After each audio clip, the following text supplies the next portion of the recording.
Hello, hi, good morning, everyone. Thank you very much to be here for my second live. We are talking about what is or what is a story or what are stories, whatever it is you want to talk about, one story or more than one story. So today, again, for who doesn't know me, my name is Riccardo Ginevri. I am a storytelling coach, and today I'm going to, in this live, I would like to dig a little bit more on about what is a story, because my idea is that storytelling helps communications, and if you are a better communicator, you have no problem to speak in public. You have no problem. You are not afraid to speak in public. You are going to be more engaging and more compelling if you use a storytelling technique. Storytelling techniques are not just telling stories, but we need to start from the stories, because of course storytelling is connected to the stories. So the question or the statement, what is a story? And to tell what is a story, I would like to do something that normally is not recommended to do, but tell what is not a story. Because you know what, we as a human, we love tell a story, is a cable in our DNA. In my previous live, I talk about why story moves the words and why stories are so connected with our nature, human nature.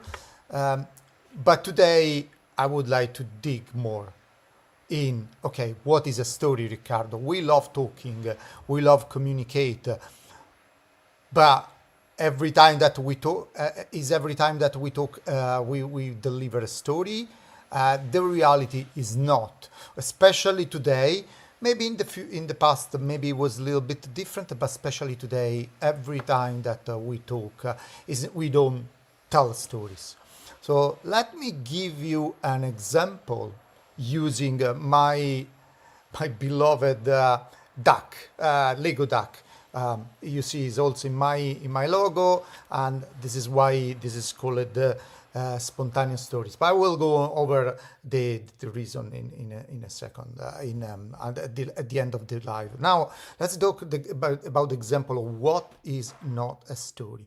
So if I give my duck and I tell you, okay, this is a Lego duck. It's made with Lego bricks. It's yellow, have a red back, have a red feet, and well, it's standing pretty proud. Yeah, it's. I didn't tell you any story. I mean, I just described my duck. But what about instead if I give you a little bit more detail about my duck, about why my duck is, it's like standing so proud. Okay, my duck is standing so proud because she feel, he feel that is, it's a very proud Lego duck. He just went out from his egg.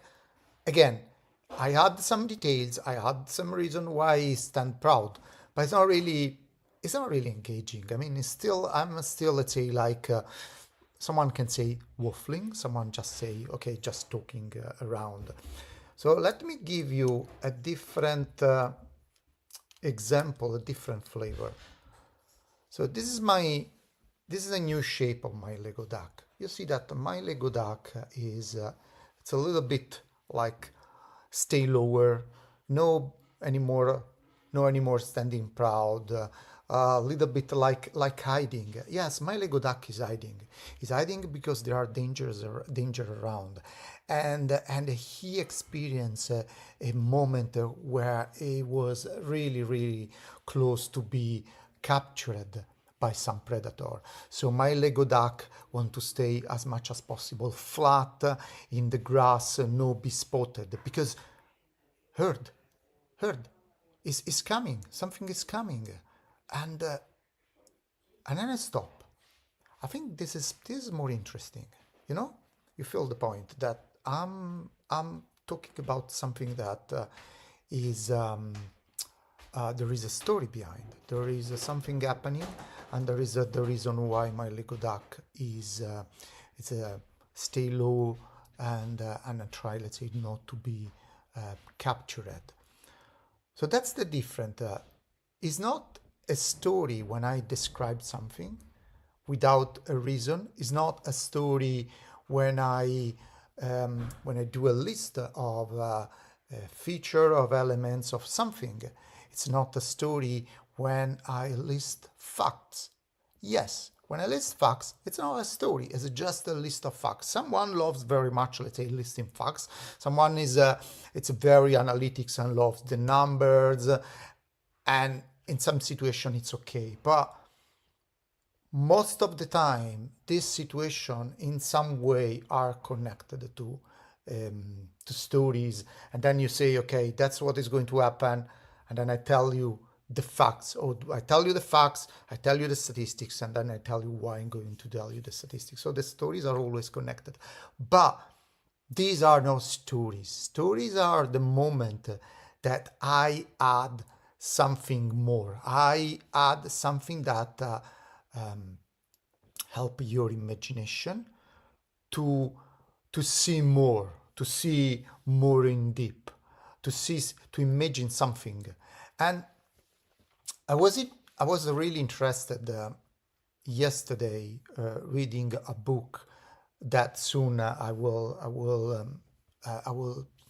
do a video about this book. But the book was talking about a scientific experiment that was analyzing how we human or the animals, but let's say how are we humans see the world. When I mean see the world, I mean really we see the world. And the experiment was analyzing the amount of information that was coming from the eye, and the amount of information that was coming from the brain into a part of the brain that is called the relay that makes sense of what we are seeing. So physically, you know what the vision physically is pretty simple. The light,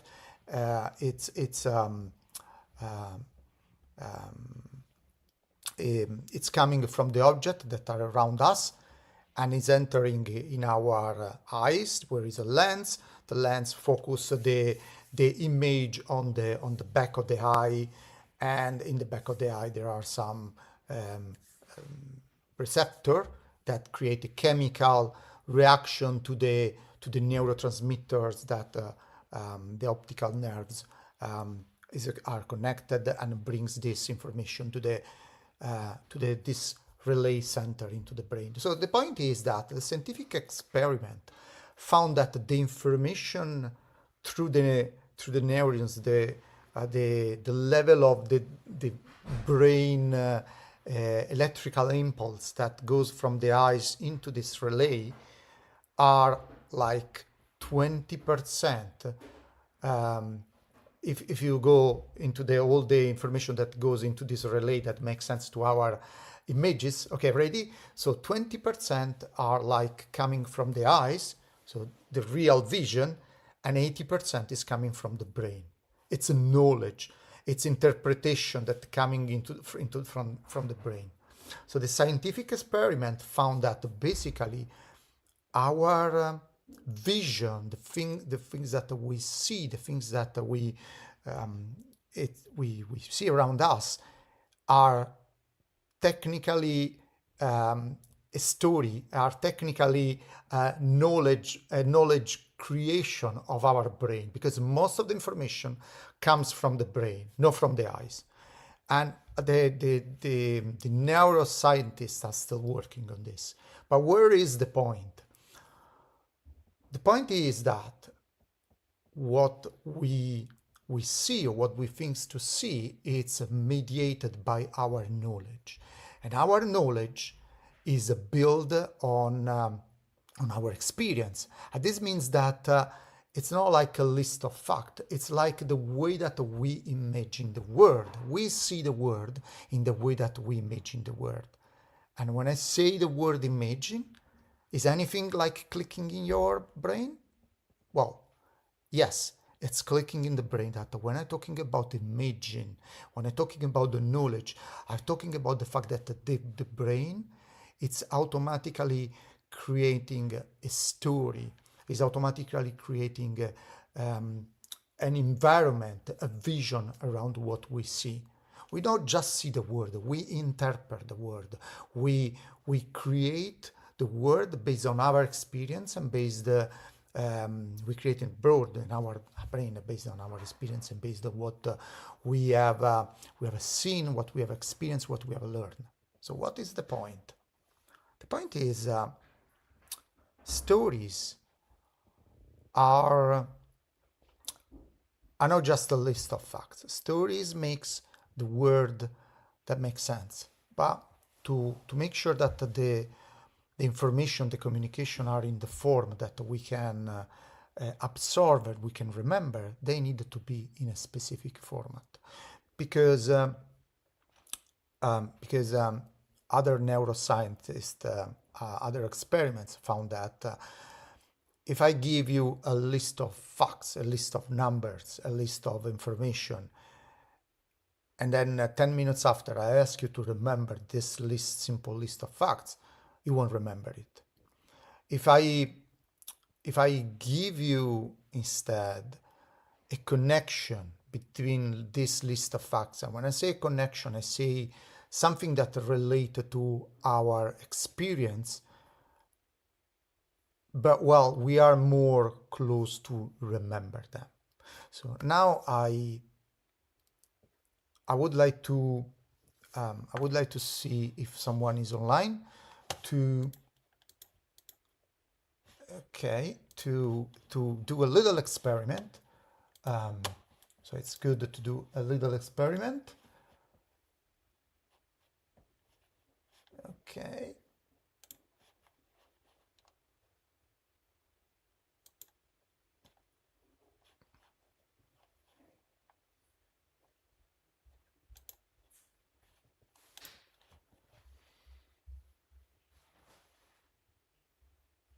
Okay, so today, so before I go on today, I'm streaming on two different platforms. I'm streaming on LinkedIn, but also streaming in YouTube.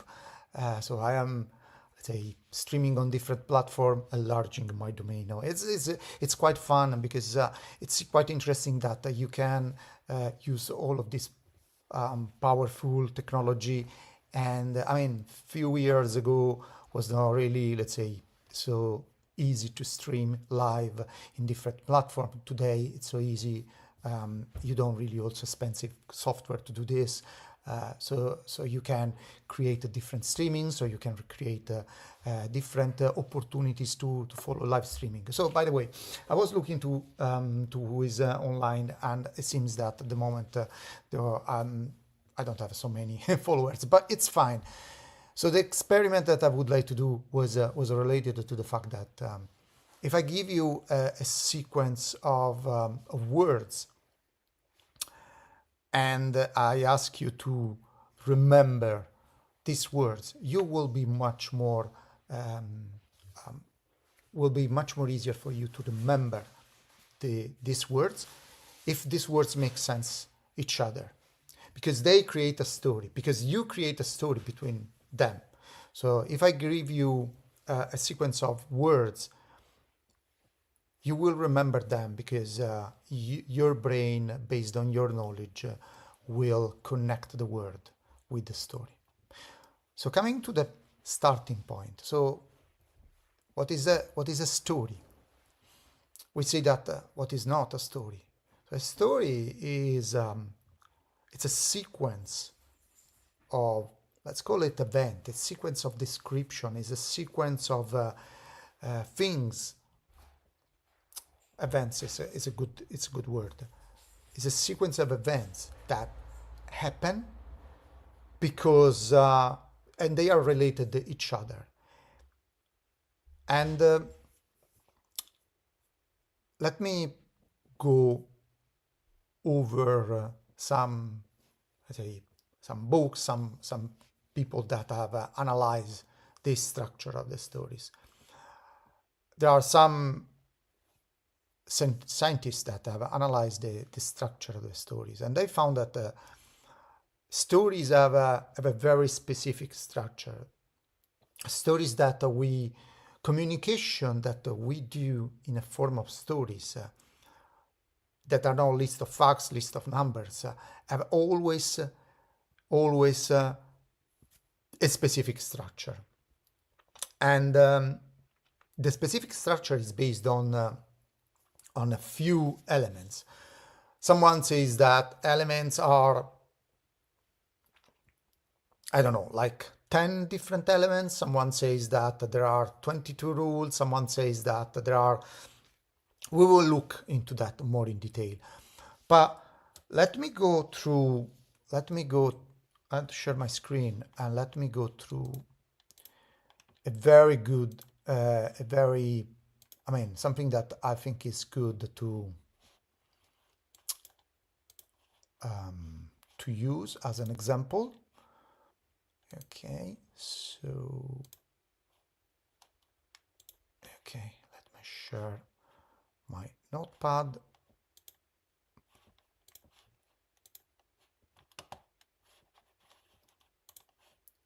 Here we go. Okay, I like very much this view. Okay.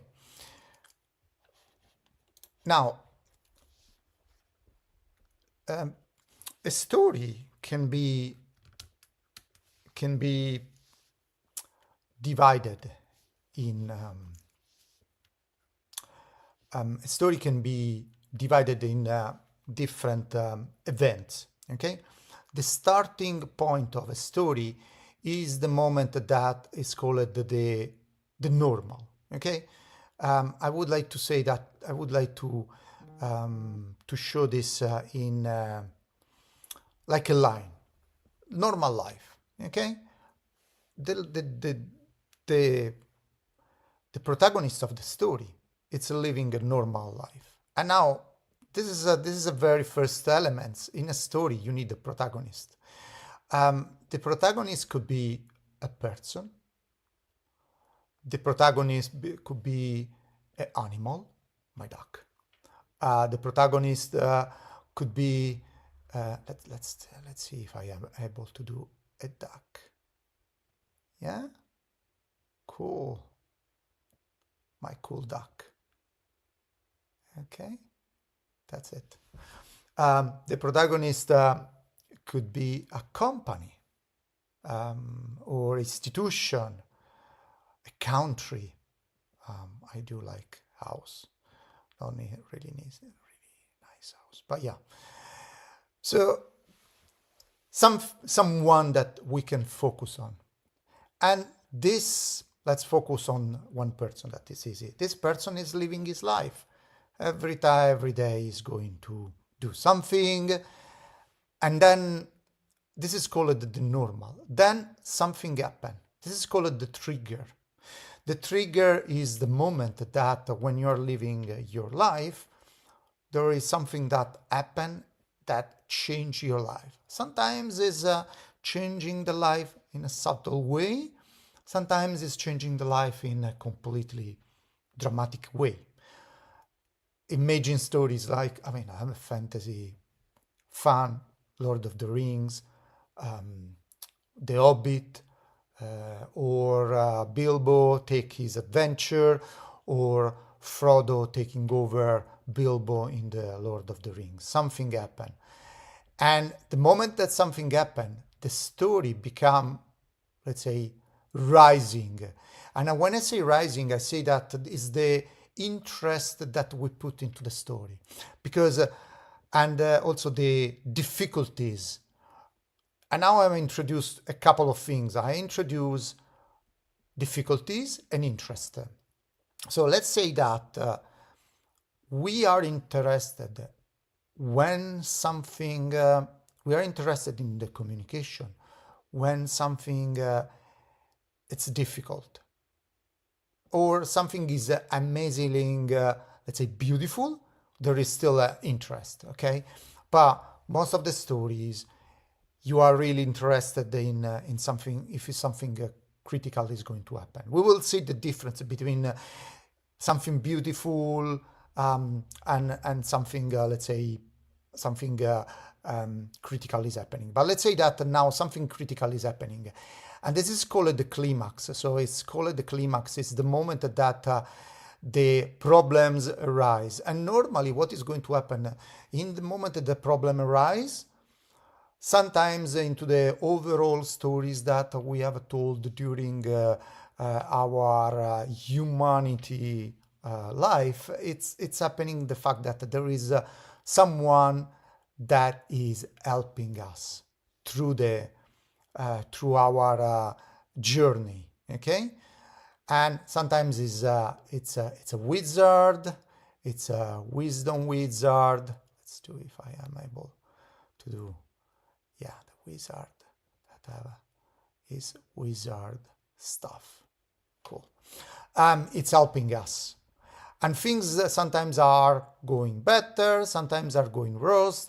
And then there is a moment that we reach the top of the climax when we meet the monster. That could be a real monster, or could be our internal monster. We face our values. We face a difficult choice. We touch the bottom of a difficult life.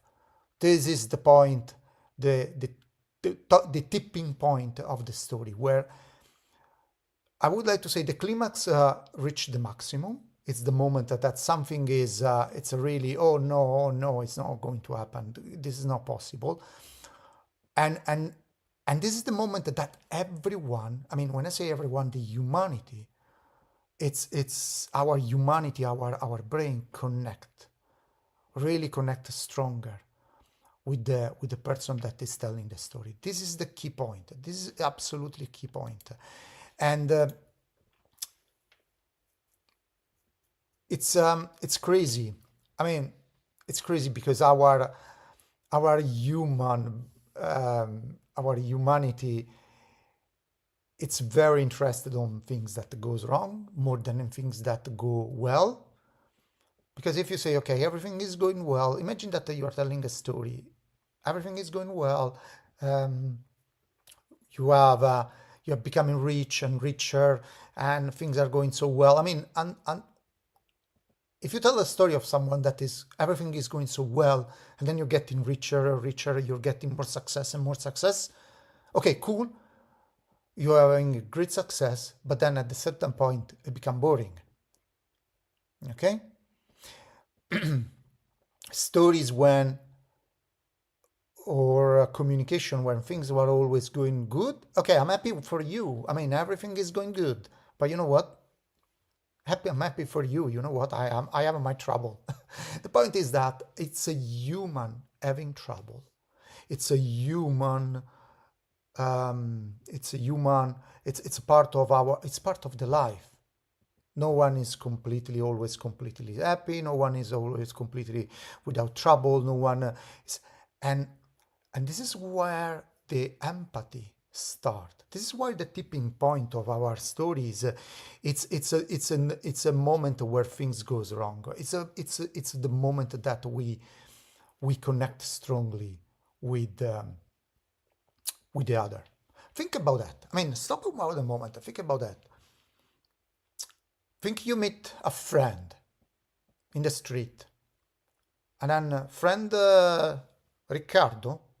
You meet friend Riccardo, and Riccardo tell how how his business was going so well, and he got his first client, and then after 2 months he got other 10 clients, and everything is going so well, and is doing a lot of money, and then he start traveling because he was engaged in another a lot of clients around the world. and his life was great. And then, I mean, it's interesting, but you know what? Are you really interested in the Ricardo story on how cool was this? I mean, you're definitely, let's say, is your friend. You're definitely are happy about Ricardo, but well, yeah. Oh, Ricardo was so lucky. But then you met another friend in the street, and and then let's give another name. I mean, I don't want to give um, I don't want to give um, a name of someone that but let's give the name fantasy name. Okay, let's give a name Frodo. Okay, you met Frodo, and Frodo start telling you, you know what? I mean, my life was great. And then at a certain point, my best friend Gandalf come home and start talking about strange things, about a ring. And then suddenly happened that one night Bilbo told me, oh, you know what, you have to go because this ring is very dangerous. And from a day to another day, I mean, I found myself without a home, running in a country that running outside my countryshire, my uh, my no the area where I always been, and going in a dangerous place, stay under the rain with someone that I don't know is chasing me was crazy. And do you think that you really get interested in Frodo's story? I bet that you will be interested in Frodo's story. You want to know if Frodo will be arrive safe to the inn. You want to know if Frodo will be captured. Especially if you see someone in the street say, sorry, what you have done? You see Frodo in the street say, you look like you are 10 years older. What happens to you? Well, yeah, that's the point. Think about that. What is the story that is really engaging you? Is the story of Frodo that have a lot of problems, or the story of Ricardo that is so successful? They are both your great friends, but definitely Frodo's story is something that will capture you. And you know what? You want to know more from Frodo. What happens next? That's the tipping point. What happens next? The tipping point is the moment that if I stop telling you the story, well, you will be very, very unhappy if I don't say piece it off about Ricardo not telling you the rest of the story. That's what a story is. That's why the story needs to be engaging. Of course, you don't need to create a story. We will see later. You don't need to create a story that is a sad or creating problem. But this is the moment that if I stop telling you the story, you are not unhappy. And this is the moment that now the very good writer, story writer, movie writer, or I mean, they created the so-called the cliffhanger. You know, you want to know more. This is where every episode of your preferred TV series is stopping. You want to know more. What happens next? The tipping point.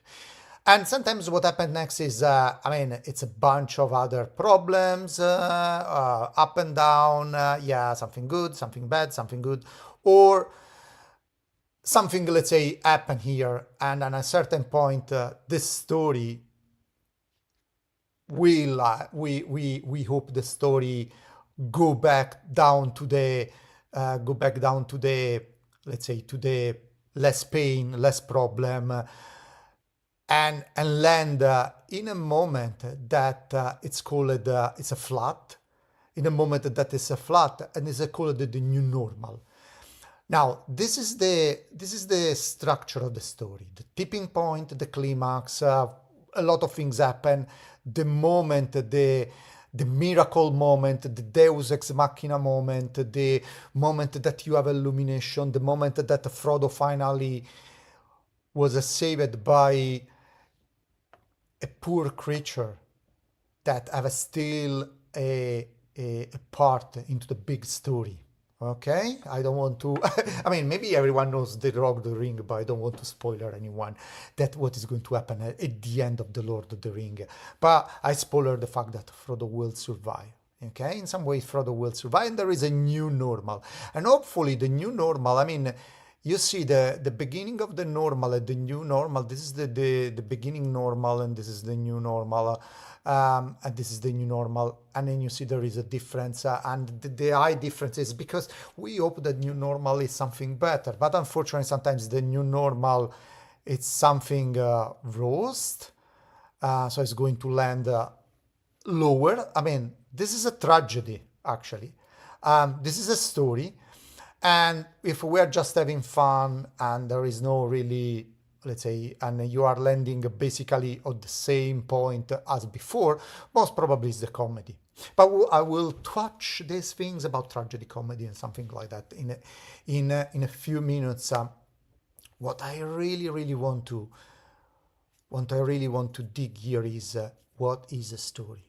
The story is a bunch of elements. Let resume them together. It's a bunch of elements that makes our communication interesting, compelling, connecting with our audience, and in the end, giving some relief to our audience. We will see the way that we can end the story. So the story have a protagonist. This is the first element. So a story have a protagonist.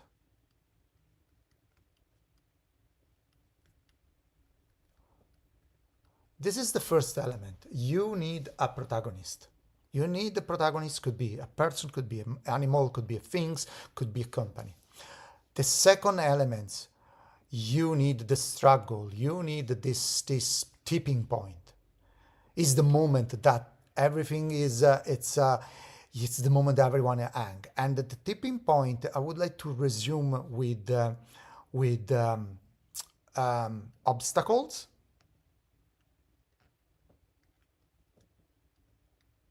So you need some obstacles, and you need a goal. Now, I didn't talk about in a very explicit way about the goal, but the point is that why Frodo start his journey, why Frodo is pushed. I mean, there is a trigger, and most of the time the trigger is the trigger is the goal. The trigger is the moment that you are pushed through doing something. Okay. Sometimes the goal is explicit, sometimes the goal is implicit, sometimes the goal is not really on the horizon, you need just to see the horizon, and then you need to get to the point to understand what is your goal. So first the obstacle, and then the goal. Ideally, the goal is only one. The goal could be a personal growth, the goal could be reinforce the value, the goal could be change the value, the goal could be make your company successful. Whatever it is, the goal could be survive. Okay, the goal is important, because without the goal, without the trigger and the goal, why we are doing all these things, why we are fighting, why we are getting to the point. So it's losing the I mean, it's still interesting, but it's losing the final point. It's losing the landing point. Okay, and the landing point, it's the landing point is not the goal. Why I'm doing this? The landing point is it's much more bigger. Is why I'm telling you this story.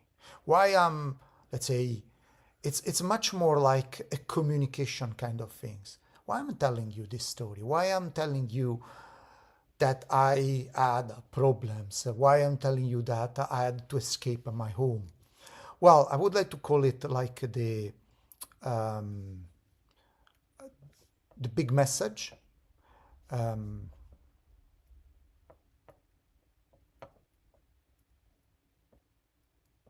It's just a big and no just a message. Is a big message, because you don't have to mix with you don't have to mix with the goal. The big message is something more bigger. Well, the story of Frodo. What is the story of Frodo? I mean, the big message of the story of Frodo is that, I mean, there are a lot of big messages, but you can distill in a different way. I mean, one of the big messages is that the success against the evil can you don't need to be the biggest and the strongest hero to have a success in front of evil. You need just to be resilient. You need just to be focused on your goal. You need just to keep going because you can make it. And again, I don't want to spoil this, the story of Lord of the Ring.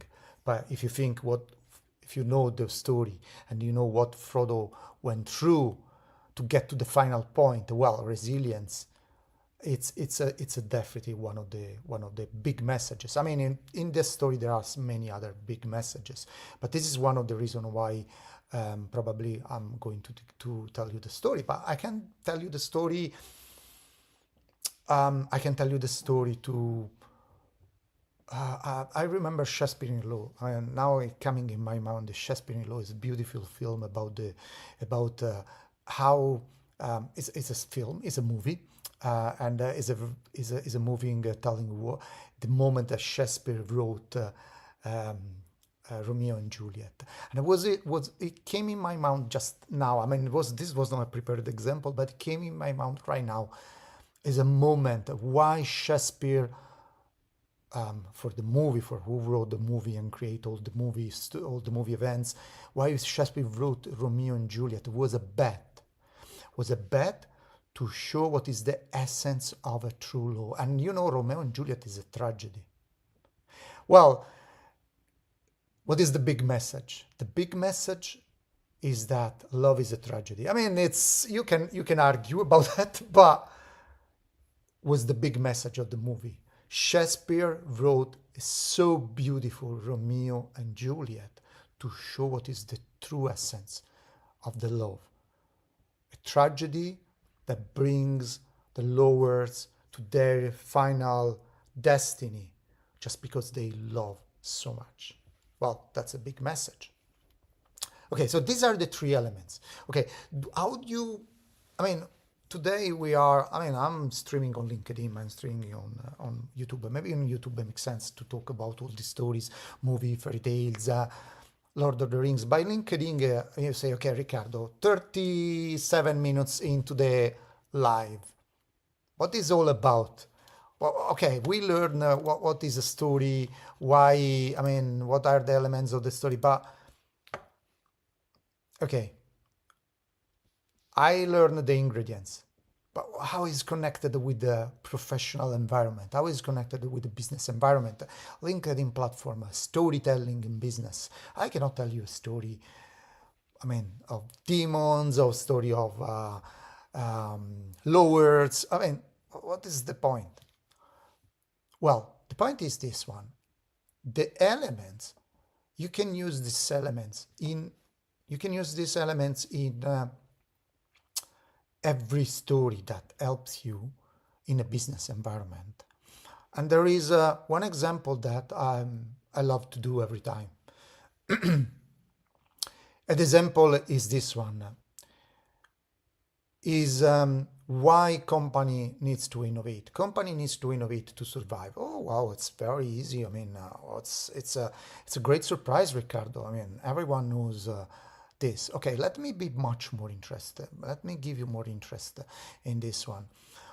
There were a company that was hugely successful in 80s, doing a business. This company started innovating with a great business that no one think before. It was like, oh wow, billions of dollars. It was called Blockbuster. They were renting movies. We say, okay, we have a tape and we can rent the tape. And then you can see all the movies that you want at home. Wow, it was innovating. I mean, at the time was like, when Blockbuster came out, it was amazing because if you want to see a movie that you miss in the theater, well, there were no choice to see this movie. You have to wait. The television was like doing the movie again. So Blockbuster was like innovating, was like amazing, and Blockbuster was doing billions all over the world. But things changes, technology change, and one time and one moment when Blockbuster was at the top of his um, let's say strongest, one little company and DVD was coming out, replacing the Blu-ray, was replacing the tape, the VHS was going to happen. DVD was small, and then someone say, you know what, we can, instead of letting people coming and in our shops, someone is no cannot have no shop close, or someone every time it's bored to go in the shop, rent the movie, see the movie, go back to the shop, and Blockbuster was doing a lot of money, let's say, with the late rental. So this little company, sorry, called you can bet the name.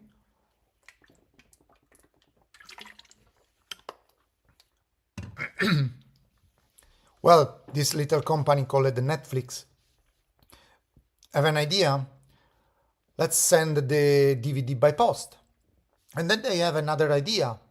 They say, why we don't, we can, the content of the data that is in DVD can be streamed online. I mean, now the web, the connection, the computer are so fast, internet is so fast, we can stream it. We can stream it to the computer, but they need a funding.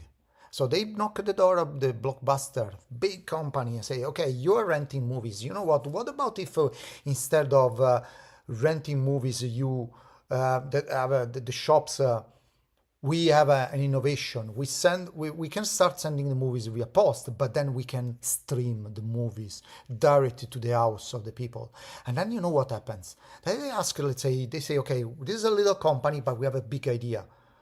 We can share, we give half of our shares if you just give us, let's say, 5 millions. 5 millions. I mean, Blockbuster was doing billions. Well, they were really kicked off and say, no way, this will never happen. Well, you know how this ended. Today, Netflix is the big company. Everyone is chasing Netflix. And Netflix is now today struggling with innovation to innovate. But Blockbuster doesn't exist anymore. So that's why you need always to keep an eye and innovate. Because things changes. And in 10 years, in 20 years, something will, the way that we will consume movies, the way that we will do things will be completely different. Okay, where is the story? The story is here related to the struggle of a little company with a big idea. The big company sitting on his billions after having innovated. That's the story. And I think that you will remember this story right now. You will remember the story right now because you will remember the story of a little company struggling, the big company, and so on. That's protagonist, obstacles, goal, big message. Okay, 44 minutes into the live. For today, I'm going to close just doing a little recap on what is a story. So it's a story is it's a talk, it's a communication, it's a way that we structure our communication that includes a protagonist, sometimes us, sometimes someone else, have some problems, obstacles, a goal, a reason why we go through these obstacles, a reason why we go through these problems, and hopefully a final point. And this final point is the moment that things go, let's say, going well. If we're not going well, shape of the stories can be called in different ways.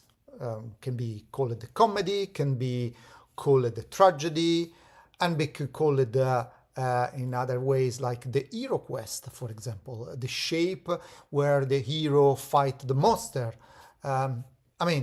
there is a nice book called from Christopher Booker's called the Seven Basic Plots, where all these shapes were analyzed. Actually, Christopher Booker took 34 years analyzing all the stories and putting all these shapes in a frame and say, okay, you know what? All the way that these elements, the protagonist, the obstacles, the ending, can be mixed together and brings to an end that is meaningful for humans, for human stories. Well, in the end, they are getting to 7 basic plots. You can Google it, Christopher Booker's 7 basic plots. But the important message here is, what is a story? A story is a communication that is not a list of facts, that is not a list of numbers, that is not describing something, but is a communication that is showing let me repeat again, sorry if I repeat it again, showing a protagonist going through obstacle to get his goal and ending hopefully in a good way, sometimes not in the same way, sometimes not in a good way. And this is the structure of a communication that is a story. And you can use this structure even in a business and professional environment. But you know what? You use this structure every day. You use this structure when you're walking down to the street. You use this structure during the weekend when you are in front of the barbecue and talking with your friends about football, F1, or you are talking about this structure, you're using this structure when you're talking with your friends about the last shopping you did and you were very lucky to find a specific clothes. You always use this structure. You don't know it, but pay attention. You always use this structure, and every time that you use this structure, people will remember you. People will be engaged with you. Say that. I'm going to close today live, but before to close, I have to remember you that my name is Riccardo Ginevri. I am on LinkedIn, and if you follow me on LinkedIn, you can follow me also in YouTube, but if you follow me in LinkedIn, you are not going to miss any other live, any other video. And I would like to encourage everyone to join my live because it's much more fun than having just me talking. I have a lot of ways to engage with people live. You can ask questions.